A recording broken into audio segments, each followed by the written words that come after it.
Hola, bienvenidos al Escarabajo de Oro de la Escuela de Psicología y Filosofía Aztlán. Hoy te vamos a hablar acerca de que nuestra vida es un péndulo.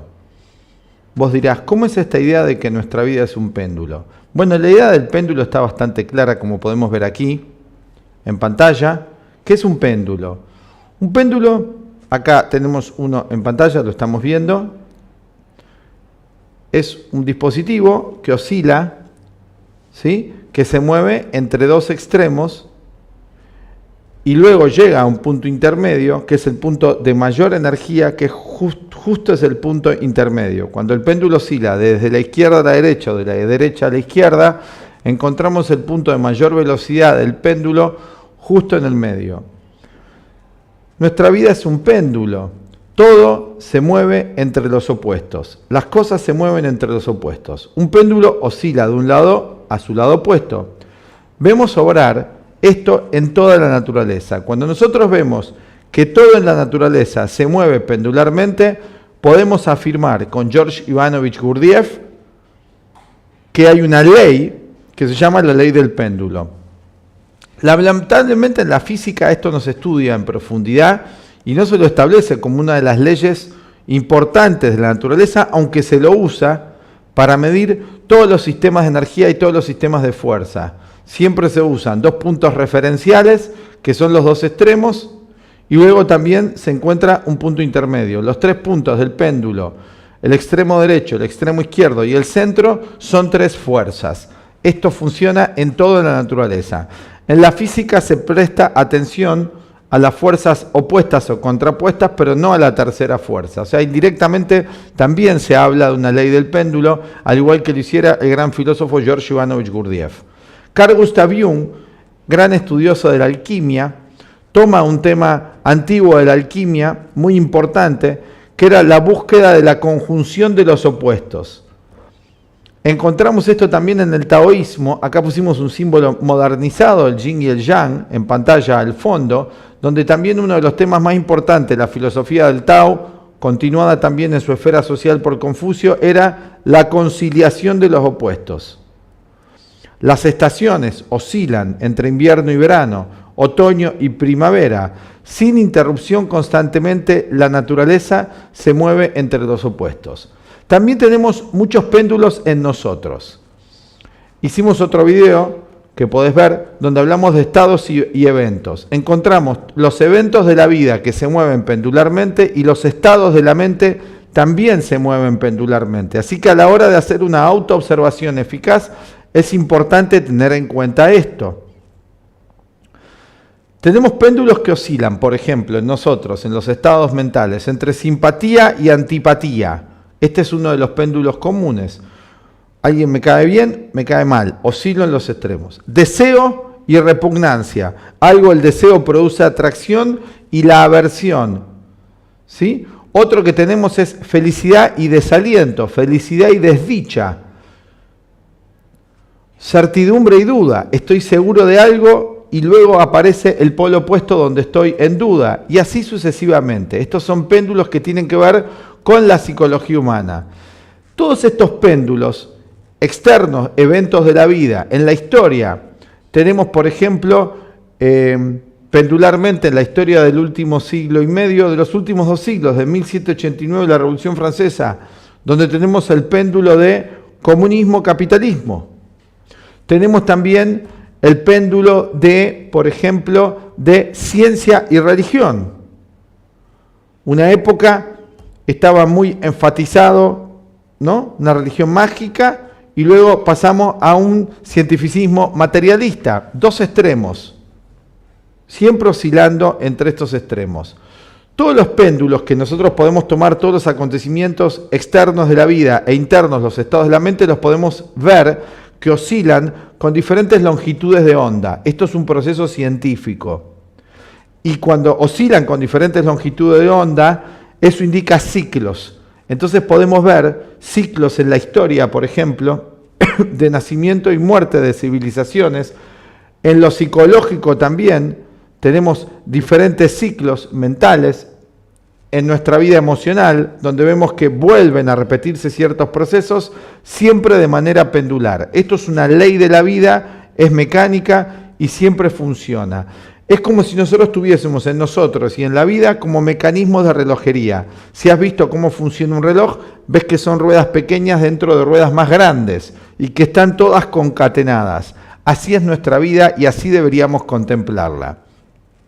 Algunos oscilan más rápidamente y otros más lentamente. A la hora de autoobservarse podés anotar, ¿sí?, todos los movimientos pendulares de tu mente y los eventos felices y desdichados que se intercambian posiciones en la vida. Existe también el periodo de nuestra vida que oscila entre los signos opuestos de nacimiento y muerte. Este es otro de los péndulos. Oscilamos físicamente del nacimiento a la muerte, como dos extremos de la vida, y en el medio la tercera fuerza que llamamos vida. Sin embargo, no vemos esta oscilación de que el nacimiento y la vida son parte de una totalidad. De hecho, si ponemos el nacimiento en un comienzo, trazamos un círculo y ponemos la muerte en el otro, vemos que se tocan. Los extremos se tocan. Esto es muy interesante, lo cual nos podría llevar a pensar en muchísimas cosas donde los extremos se tocan. Hoy a nivel mundial estamos enfrentando un movimiento de la civilización y de la cultura donde los extremos se tocan. Atención. No se debe pensar que al decir que las fuerzas oscilan, que el péndulo oscila de un lado para otro, que no está regido eso según una ley, tiene un ritmo. Esto está estudiado magníficamente por los egipcios en las leyes herméticas, que todo se mueve, oscila entre fuerzas contrarrestantes, que son parte de una totalidad. Acá tenemos el símbolo del yin y el yang y son parte de una totalidad. Por ejemplo, en un antiguo libro que es el Eclesiastés, se dice, todas las cosas son dobles, la una contra la otra. Qué fantástico, esto tiene miles de años, quizás mucho más de miles de años, no sabemos bien con precisión y exactitud la larga data de esto. Vamos a ver qué significa que todas las cosas son dobles, la una contra la otra. ¿Qué significa esto? Significa que en todo hay un opuesto por el cual existe y al cual se opone. Toda causa, como un lado de un péndulo, lleva al efecto, y en el efecto está la causa, ¿sí? Y en la causa ya está el efecto. No puede existir uno sin el otro.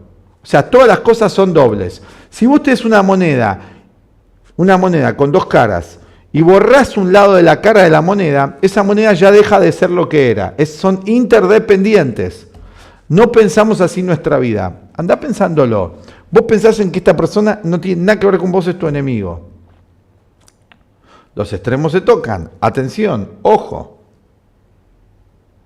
Puede ser una proyección de la sombra. Esto lo tratamos cuando hablamos sobre este tema apasionante. Como ejemplo general, diremos que la oscuridad lleva implícita la luz. ¿O no? ¿Podés vos pensar en oscuridad sin pensar automáticamente en luz? ¿Podés concebir la oscuridad sin concebir automáticamente la luz? Juntas, oscuridad y luz hacen una sola cosa que se llama oscuriluz. O luz-oscuridad. Es una sola cosa que la separamos para comprenderla.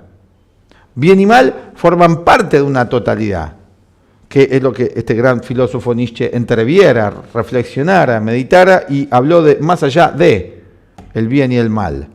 Una cosa que dividida llega a ser luz y oscuridad.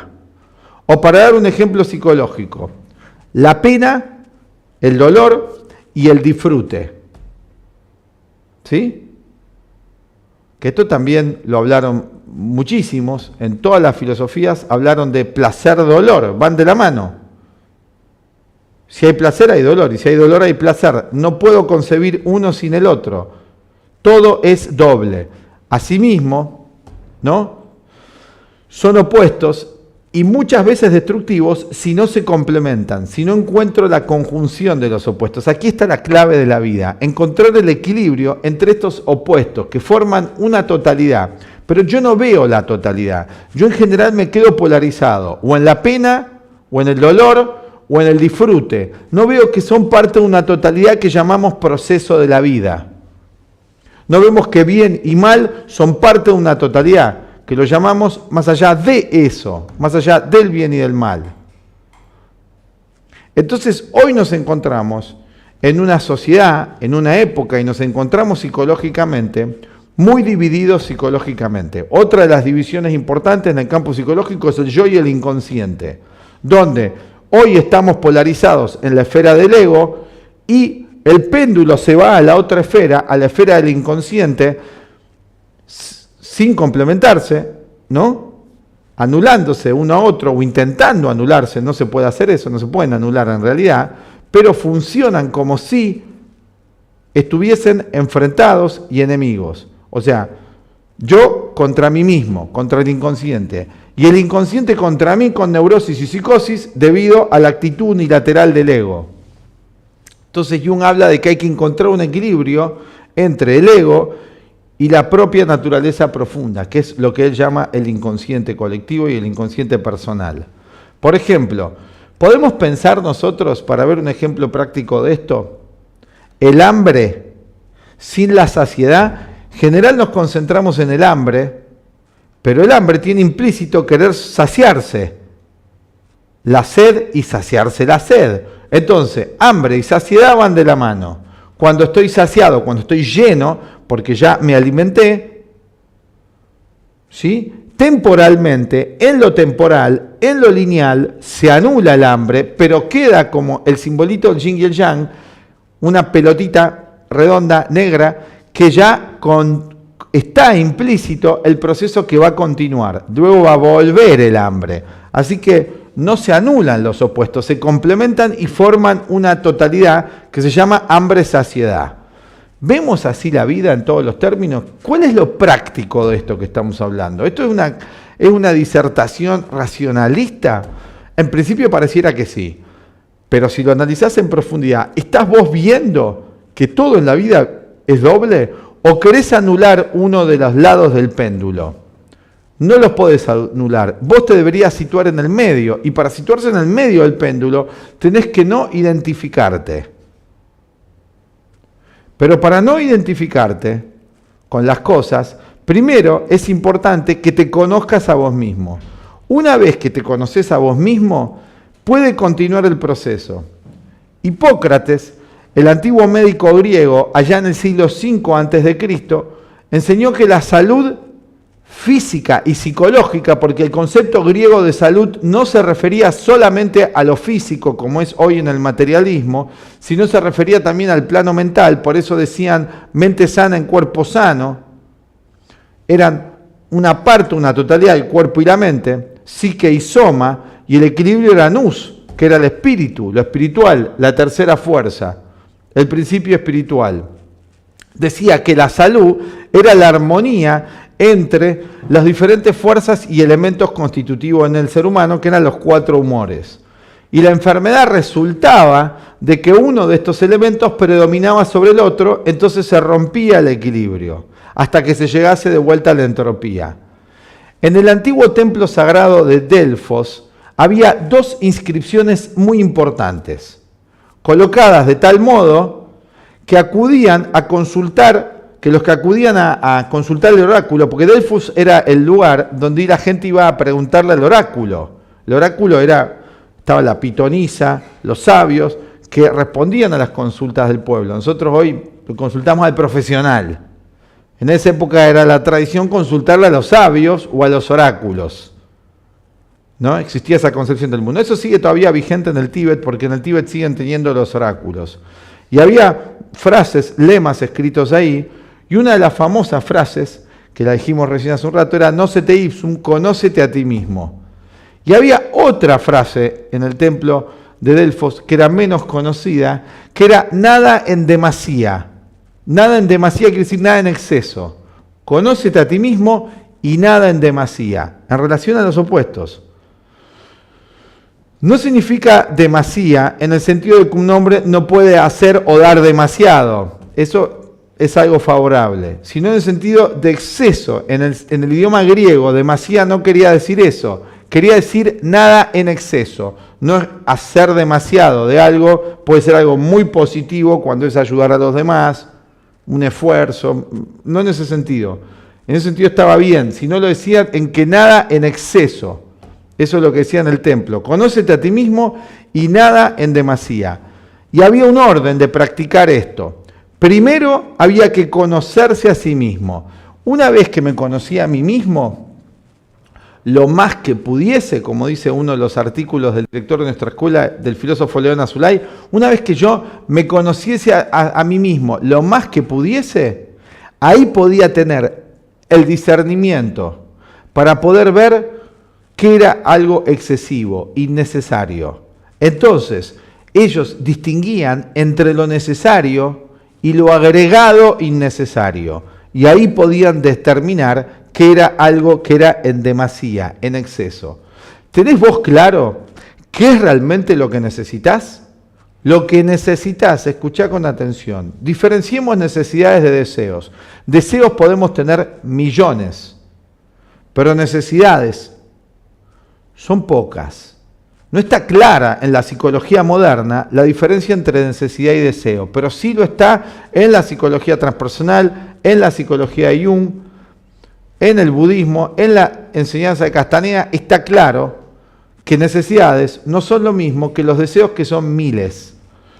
Vos necesitas ciertos alimentos para que tu cuerpo esté nutrido. Después se agrega a eso el deseo. Me gusta esto, me gusta lo otro. Pero si satisfaces el deseo a nivel de la alimentación y no la necesidad, tenés un problema. Ahora, si satisfaces la necesidad y no el deseo, no hay tanto problema. En cuanto a la alimentación, en general somos tan ignorantes de qué es lo necesario a nivel del cuerpo. O sea, ojo, ya sabemos que hay muchísimas personas hoy que están investigando acerca de la salud, y si lo estás haciendo, excelente. Ahí tenemos menos ignorancia si estamos investigando. Y ahí vas viendo qué necesita tu cuerpo. Pero ¿sabés qué necesita tu mente? De vuelta, igual que el cuerpo. Igual que el cuerpo. Nada en demasía. Conócete a ti mismo. Cuando nos conocemos a nosotros mismos, a través de un método, a través de una enseñanza, y para eso tenemos las antiguas enseñanzas de los griegos, las enseñanzas de Jung, la psicología transpersonal del budismo, a ellos le llaman a la necesidad el Dharma. Cuando el individuo se aleja del Dharma, de lo necesario, aparece el karma, aparece el sufrimiento. Bueno, hoy te queríamos hablar de esto. Y aparecen los excesos. Y aparece quedarme fijado, identificado con uno de los lados del péndulo. Y no me doy cuenta que el péndulo necesariamente va a ir hacia el polo opuesto.